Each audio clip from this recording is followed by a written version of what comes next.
This is a stimulus update and daily news report. Got a major announcement. Paid family leave is back in the Build Back Better plan, giving up to 4 weeks of federal paid family leave. And this is news to Joe Manchin. You don't want to miss this response.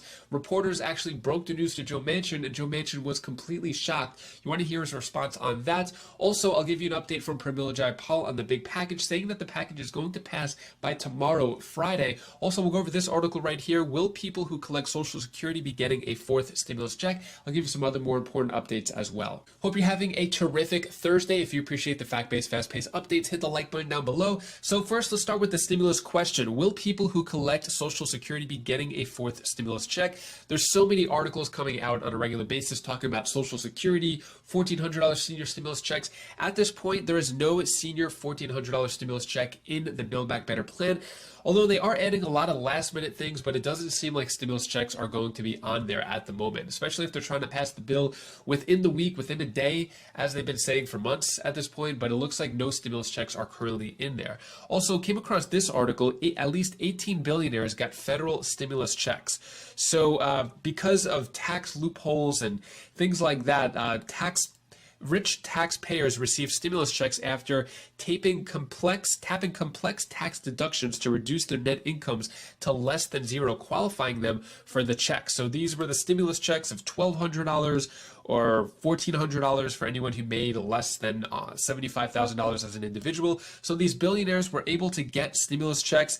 For example, one of them is being George Soros. He got stimulus checks. He did say he returned it. And then there were 17 other billionaires who got stimulus checks. If only those stimulus checks could go to people who are more deserving of it, as well as, why are billionaires getting stimulus checks? How are they able to have zero income with billions of dollars in net worth and still able to get a stimulus check? I just don't understand it. When it comes to a fourth stimulus check, the petition for the $2,000 per month to every American, currently at 2,947,000 signatures, and still no bill, and there's no fourth stimulus check added to the big package. Speaking of the big package, the big announcement here, House Democrats add paid family leave back to proposed $1.75 trillion social safety net bill. So looks like it's back in. It's going to be up to 4 weeks, and you definitely want to check out Joe Manchin's response to this news. He found out from the reporters, not from Nancy Pelosi. Take a look at this clip right here. House Democrats have just made a big move. Speaker Nancy Pelosi announcing today they're making a change, putting 4 weeks of paid family and medical leave back into their massive social spending package.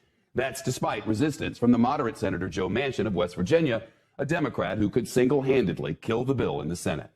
Here's how Senator Manchin reacted when NBC's Ali Vitale broke the news to him earlier today. House Democrats have just put paid leave 4 weeks back into their bill. Is that something you support? I never heard. This is the first I'm hearing it. Yeah, Pelosi just now. Okay, I'm just saying. Well, hearing that, what do you think? Well, that's a challenge. Very much of a challenge, and they know how I feel about that. That's a challenge. Of course, Democrats can't afford to lose a single vote in the Senate, and he knows it. And if they want to pass their social spending package without any Republican support, well, they got to have him. CNBC senior congressional correspondent Ilan Moy is with us now. Paid leave is mighty popular, but not with him. Well, that's right, Shab. Democrats are now under enormous pressure from grassroots activists to put paid leave back in this package. There have been rallies all week long in New York, near the home of Senate Majority Leader Chuck Schumer, and here in Washington, in the cold and the drizzling rain. I spoke to one of the women who traveled here to make the case. Her name is Joanna Vance, and she has 3 kids, so family leave is important. But medical leave is also a critical part of this new proposal. She said that would have been a lifeline for her family when her husband was struggling with drug addiction and had to quit his job in the coal mines to get help. I was much more worried about losing my kids or losing my husband to fatal overdose than I was the financial aspect, until the financial aspect actually hit us. And then I was like, well. Now, I don't know if you can see it, but she is wearing a West Virginia sweatshirt there. Vance has been trying to get the attention of her state senator, Joe Manchin. She's talked to him before when he was back home, but here in D.C., she could only get through to his staff. Now, today, Manchin told reporters that he doesn't want to add to the national debt or push paid leave through with only Democratic support, but that he's in favor of the idea Well, Vance said her state is struggling and the current system isn't working. People are having to make those decisions, whether to go to treatment or to continue to down spiral in substance use disorder. And not having paid leave and being forced to either quit your job or continue working, that is a barrier to treatment, and that is a direct barrier to recovery. Now, Vance's husband has been sober now for about 4 years. They're doing fine as a couple and a family. And Shepshe said he wanted to come to Washington with her, but he couldn't get time off from his new job either. Ilan Moy, thank you. What are your thoughts on Joe Manchin's response? Do you think that he is going to go along with it? This was one of those non-starters for Joe Manchin, so this looks like it may cause some problems. It looks like, well, if you look at this article right here, yesterday I announced this. I think it came out 2 days ago. Schumer announced his deal on prescription drug pricing, a key obstacle to mega bill. So they got a deal on the lowering the prescription drug so that it won't be more than $2,000 for the year for people on Medicare. So they got over that hurdle. Now the paid family leave was just added without consulting Joe Manchin. So it looks like we may have another problem. I don't know. We'll see. I'll give you an update from Pramila Jayapal in a moment. But also, Biden denies plan to pay separated migrant families up to $450,000. So this was, I guess, sort of news that was going around, but wasn't really confirmed. So Fox News correspondent Peter Doocy asked Biden on Wednesday if the payments could encourage migrants to flock to the U.S. Then President Biden's response, if you guys keep sending that garbage out, yeah, but it's not true. So it looks like there is not going to be $450,000 for migrant families that are separated. When it comes to the big package, Pramila Jayapal, Progressive Caucus leader, says it could be passed by tomorrow or by the weekend. She says progressives are ready to vote on Biden agenda bills, Representative Jayapal says. Here's a video clip from her giving the latest of what's going on.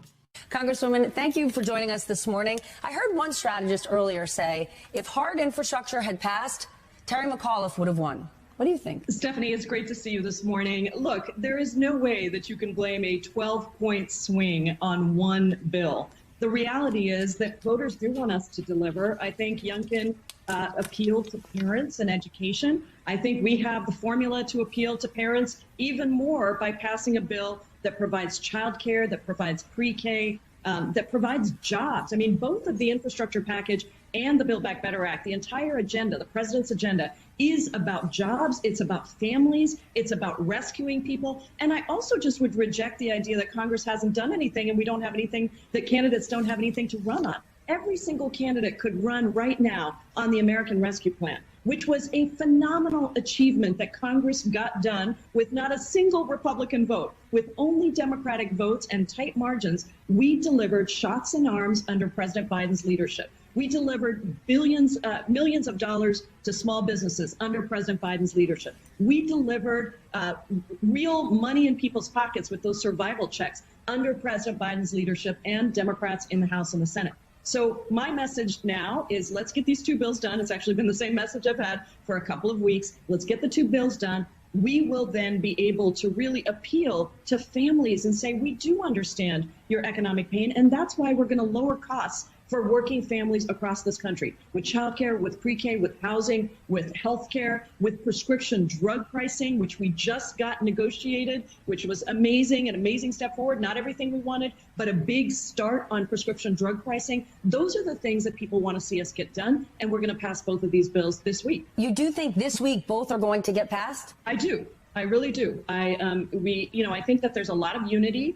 I have been working, as you said, very hard to deliver all of our Congressional Progressive Caucus members to vote on a bipartisan infrastructure bill, which, some of them weren't too thrilled about. But everybody understands we got to get both these bills done, and we are going to get both these bills done. Our last night's results a warning that Democrats should change their messaging, their strategy. Think about it. Jamie Harrison, Terry McAuliffe, both moderates who lost, but Republicans painted them as progressives. Well, I think that the most important thing is we can never run just on anti-Trump.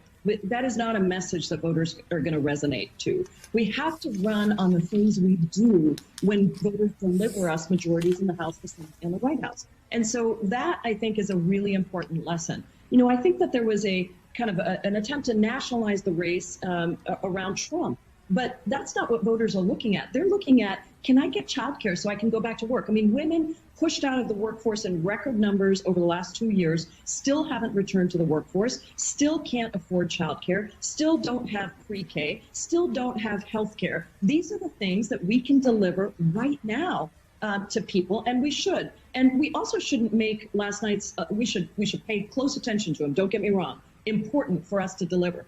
We also just shouldn't assume that that's the course to be. We can change the course by delivering results today that appeal to families who are struggling right now.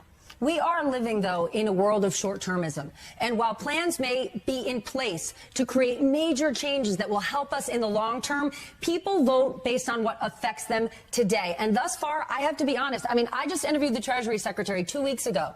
And when I brought up inflation, she kind of brushed it off. And we haven't heard many Democratic lawmakers prioritize gas prices, grocery prices. And these are things that people are talking about every day. They're washing their dishes because their broken dishwasher, they can't get a new one for 2 months. That impacts them today, and people vote based on today. I couldn't agree with you more. I think that's absolutely right. We have to recognize the pain, and in the Build Back Better agenda, what we are doing is cutting costs for working families. Average working families will see their costs go down because they won't have to pay for childcare, because they will have affordable housing, because their prescription drugs will cost less, and because there is going to be a tax increase on the wealthiest corporations to start to pay their fair share. So you're exactly right. We do have to recognize the pain, and we have to run local, Stephanie. I mean, the thing is, people want to see us paying attention to what's going on in their lives. And so as we think about the work that we have to do in Congress, we should be thinking about what is it that is going to make people, and I've been saying this for months,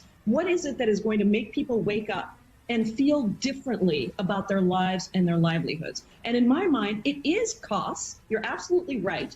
And it is about lowering those costs for middle-class families and working families and poor people across this country. That's what the Build Back Better agenda does. And that's why we're working so hard to get it passed this week. Then before we go, are you prepared then to lose other voters? Look at the state of New Jersey, where voters said, I don't want to run the risk that my taxes go up. I'm concerned about my property taxes. I'm concerned about salt and whether maybe that salt deduction gets put back in. Maybe people making $400,000 or more won't be taxed. But they feel like over the last few months, that's been talked about. And for those who live in those high tax states, those suburban women who didn't vote for Donald Trump, who voted for Joe Biden, are now saying, this doesn't work for me. Are you prepared to lose that voter? No, I don't think we're going to lose that voter. I think we're going to get some sort of a Phil Murphy deal. lost that voter. Phil Murphy lost that voter last night. Well, look, I mean, it was the Republicans who ended the SALT deduction. I have sympathy for that perspective because I think we have to be addressing the issue of the wealthiest paying their fair share. But I think that in this bill, there will be everyone will come together and there will be some sort of a compromise on SALT that hopefully is revenue neutral and that doesn't that doesn't sort of say we're going to prioritize one wealthy person over another. Let's just all pay fair shares and we'll fix that and we'll get a fix to, I believe we'll get a fix to these things and we'll be able to move forward with 2 packages that address many of the things that people are concerned about. All right. Monday morning, I invite you back. You think both these are getting passed by Friday? Yes. I'm working hard on it.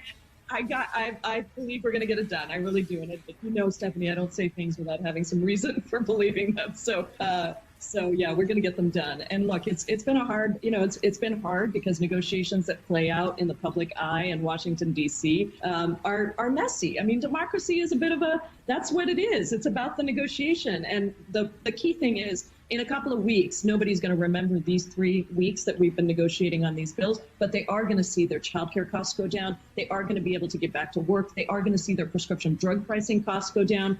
They are going to see us taking on climate change, something very, very important to young people and all of us across the country, including those of us that live in states where we've had wildfires blazing and floods coming in and record things happening because of climate change. So we are going to get this done, and everybody just hang on a little bit longer. We are to the end of the road here. Honestly, it seems that Pramila Jayapal has said continuously, seems like for months, that the bill is going to pass within a day or two. They're ready to vote.